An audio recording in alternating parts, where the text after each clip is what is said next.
Hey there, welcome to The Explainer. Today, we're diving deep into Delia Owens's incredible novel, Where the Crawdads Sing. We've got two timelines crashing into each other, a super compelling murder mystery, and, at its heart, this amazing story of survival, all unfolding in the wild marshes of the North Carolina coast. So, let's get right into it. Okay, so our story kicks off not with our main character, but with a crime that basically sets the whole thing in motion. Now, the book makes this point really clear right from the get-go. The setting is a marsh, not a swamp. Think of it as this beautiful open space of light and life, you know? It's all governed by the raw laws of nature. And honestly, you could argue it's the most important character in the entire book. But then, on October 30th, 1969, everything changes.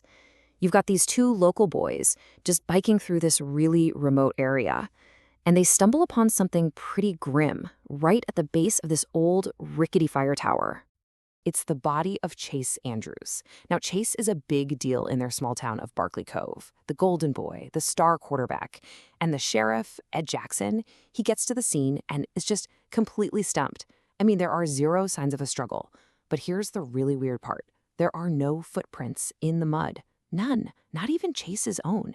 And the tower, not a single fingerprint. It's like the whole scene was just wiped clean.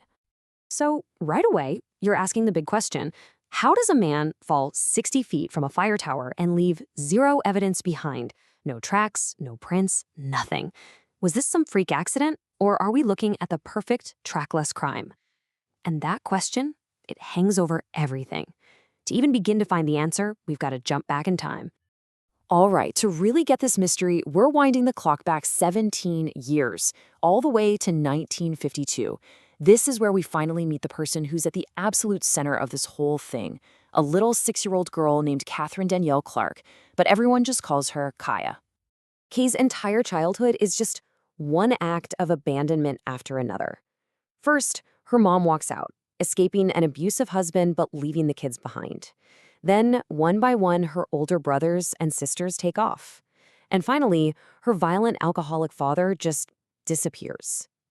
At just 10 years old, Kaya is left completely and utterly alone in this rundown shack deep in the marsh.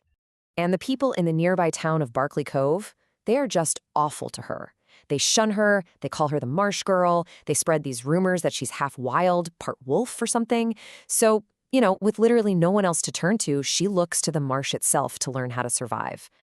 I mean, think about it. To get away from truant officers or anyone else who might mean her harm, she literally teaches herself how to move through this impossible terrain without leaving a single footprint. It's a skill born out of pure survival. And this skill, this ability to leave no trace, well, let's just say it's going to become really important later in our story. The marsh doesn't just provide her food. It actually raises her. It becomes her mother, her teacher. She learns the rhythm of the tides. She studies the birds. She knows every shell by name. The gulls are her friends. This place is the only family she's ever really known.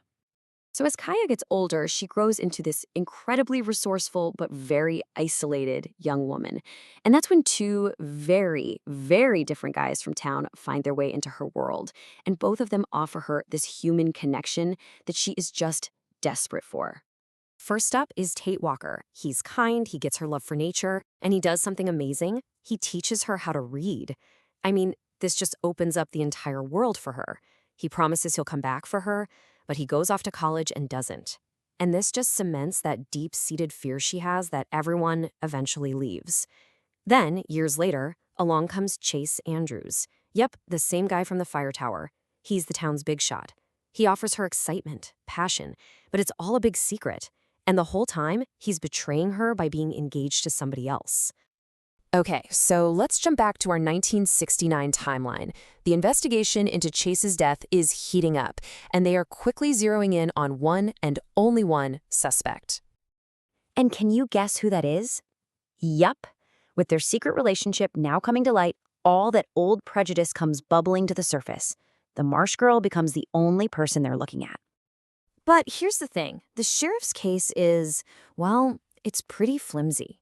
It's built almost entirely on circumstantial evidence. Sure, they have a motive. Chase didn't just betray her, he later attacked her. But they've got no fingerprints, no murder weapon, not a single witness. The only physical thing they have are these microscopic red wool fibers they found on Chase's jacket.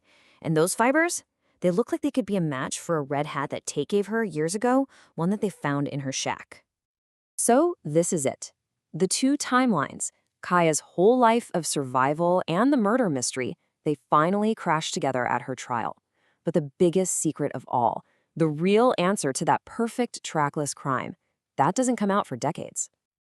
The trial is incredibly tense. Her lawyer does a brilliant job, basically arguing the whole case is just based on the town's prejudice, not on actual facts. And without that hard proof, the jury finds her not guilty. So Kaya goes back home, back to the marsh. Eventually, Tate comes back, truly sorry for leaving, and they build this beautiful, quiet life together.